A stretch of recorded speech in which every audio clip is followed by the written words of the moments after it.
It's no secret that Marvel's in a bit of a pickle right now, producing failure after failure after failure, and it seems that audiences are becoming more and more aware of this. And with the release of Ant-Man Quantumania, the future for the MCU isn't seeming so bright. But maybe it can be. With the summer approaching closer and closer, we are nearing the release of one of the most hyped Marvel projects, Loki Season 2, with audiences crossing their fingers that Marvel gets their shit together soon. So, allow me to pitch to you my Loki Season 2 story.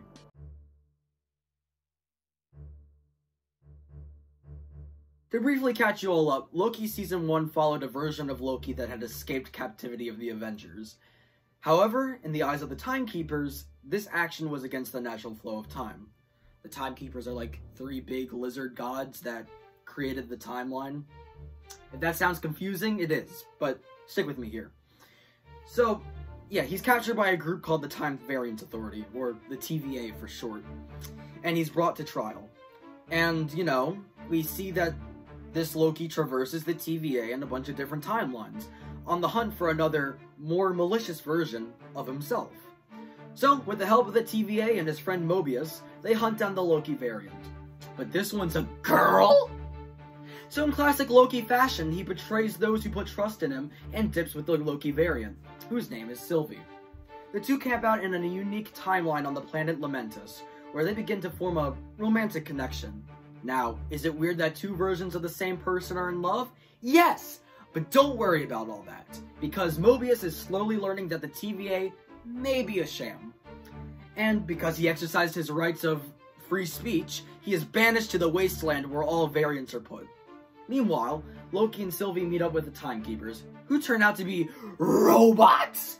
The plot thickens. I wonder what consequences this has for— oh, never mind, I guess I'm dead.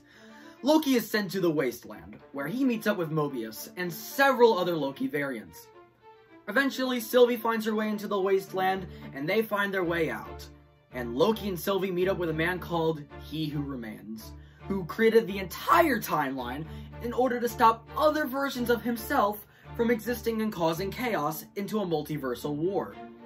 And if he dies, they will go rampant, and if he lives, free will be non-existent. Make sense? No? Well, too bad, because you gotta roll with it. Loki thinks that perhaps killing the man holding the universe together is a bad thing. However, in classic Loki fashion, Sylvie betrays the person who put trust in her and does what she wants anyway, and kills He Who Remains. Loki is sent back to the TVA, where Mobius has no memory of Loki, and a statue of a variant of He Who Remains stands tall. And that's where it ends. Anyways, without any further ado, this is my pitch for Loki Season 2. In this, we are only doing a basic premise and the characters and where they are and where they're going. So, our main players in this season are Mobius, Loki, Kang, and several versions of Kang. Now you might be wondering, wait, why not Sylvie? Well, she's dead. You see, last we saw her, she killed He Who Remains in, his chamber. Well, now that he never existed, she's dead. She was in that chamber, and that chamber no longer exists. So she's dead. She's gone. I hope that makes sense, because if it doesn't, too bad. The season will open with Loki working at the TVA at the front desk, playing with the Space Stone. It's been a few months since he saw Sylvie, or at least he thinks it's been a few months. He gave up counting after a while. We would see that Loki has grown content with working at the TVA, knowing he could never truly escape, knowing that no matter where he went, they would find him. We would see throughout the season that Loki and Mobius are traveling through different timelines, pruning different variants of Kang, who attempt to come to power at different points in time. They have almost completely stopped pruning timelines other than the ones Kang is in. The multiverse exists, there are more timelines than the TVA can handle, so their main goal is to prevent a multiversal war between the Kangs.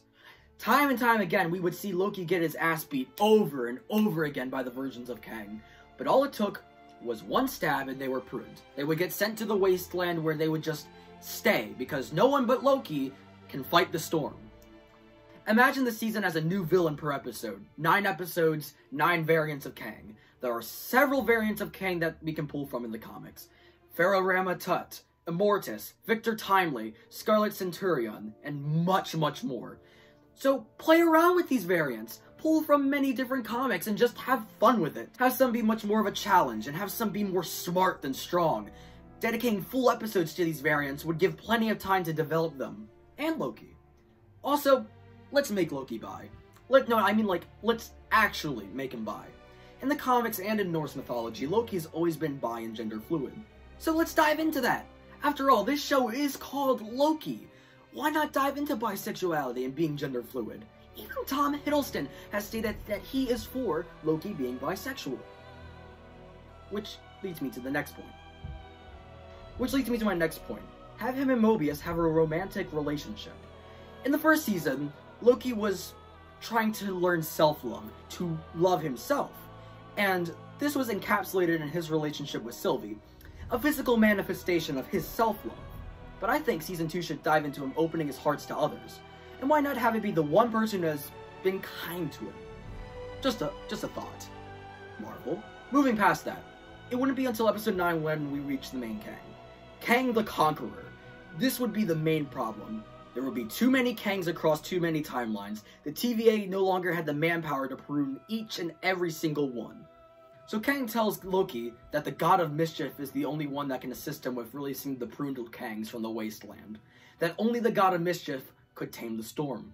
And in return, he would let him return to his timeline. Loki in this situation is panicking. He saw his death once. He knows that this man can kill him and bring him back over and over again.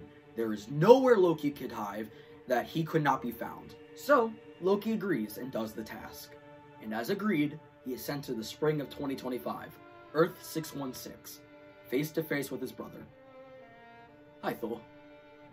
And it ends. Now, this version of Thor is much chunkier. I mean, like, Endgame? A lot chunkier than he was at Endgame. His hair is darker, his beard is thicker. Imagine Ragnarok Thor, like God of War Ragnarok Thor, but in the MCU. Now, you might be wondering, wait a minute, why is he thick? I thought he got skinny in Thor Love and Thunder. Well, here's the thing. Addiction and, well, depression doesn't just go away. It comes back. His alcoholism, his overeating, his depression, the love of his life is now dead, so why wouldn't he return to indulging in all of that? Addiction is a process that can't just be done in a montage, and he should have never gone back to being skinny in Love and Thunder. But Love and Thunder did a lot of things wrong, so let's fix it here. He's big, he's drunk, he still has love, but he is messed up. And here's his brother, who he thought has been dead for years, over a decade at this point. I wanted this season to serve as not only the development of Loki, and him opening his heart to someone who wasn't himself, but to show the danger of Kang, which Loki Season 1 nailed, but Ant-Man Quantumania kind of fumbled at. But here we get to see just the mass amounts of Kang variants, and the danger of the main one, which actually makes us afraid for everyone in Avengers Kang Dynasty. Having the second season end off with Loki being the cause of Secret Wars in Kang Dynasty perfectly echoes the original Avengers movie with how Loki was also the cause of that. And if you were wondering, yes, just to remind you, Sylvie is dead as hell. She's gone. So, that's where it ends, until Loki Season 3, where it is to be concluded.